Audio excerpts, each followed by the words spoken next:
Hi everyone! In this video we will solve an equation using the division and multiplication properties of equality. Solve 2/5 g minus 1/5 g equals -3 plus 11/5. On the left side we're lucky enough to have fractions with a common denominator, so we can go ahead and combine those. 2/5 minus 1/5 leaves us with 1/5 g. On the right side, we will need to find a common denominator. Where 3 is a whole number, we can put it over a 1 to keep the value and making it a fraction. Our common denominator on the right side is 5, so we'll multiply the numerator and denominator by 5, giving us -15 fifths plus 11 fifths.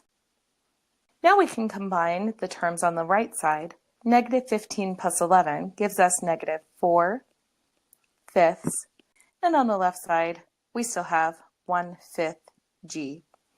To isolate the variable, we have 1/5 being multiplied to g, so we need to divide both sides by 1/5. But we don't divide fractions, we multiply by the reciprocal. So we'll multiply both sides by 5 over 1. On the left side, 5 divided by 5 cancels, and 1 divided by 1 cancels, so we're just left with g. On the right side, 5 divided by 5 cancels, and so we have -4 divided by 1, which is just -4. Now we can go ahead and check this to verify that we got the correct answer by plugging it back into the original equation. So we have 2/5 times -4 minus 1/5 times -4. Note how I'm substituting the -4 in with parentheses. This helps keep all of the signs correct so that we know that we're multiplying by -4 and not subtracting 4. Then we still have on the right side -3 plus 11 fifths.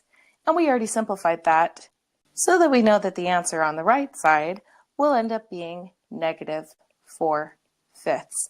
Although we could go through all the arithmetic again just to verify that we did it correctly. Let's go ahead and work on the left side.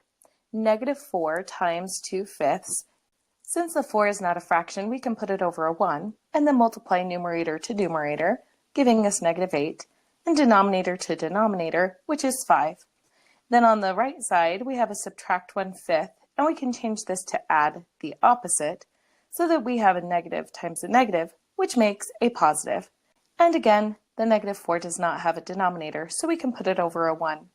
Numerator times numerator, -1 times -4 is +4, and 5 times 1 is +5. Now we can combine our terms on the left side. -8/5 plus 4/5 gives us -4/5, which does indeed equal -4/5, so it checks out that our answer of g equals -4 is correct, and we're all done.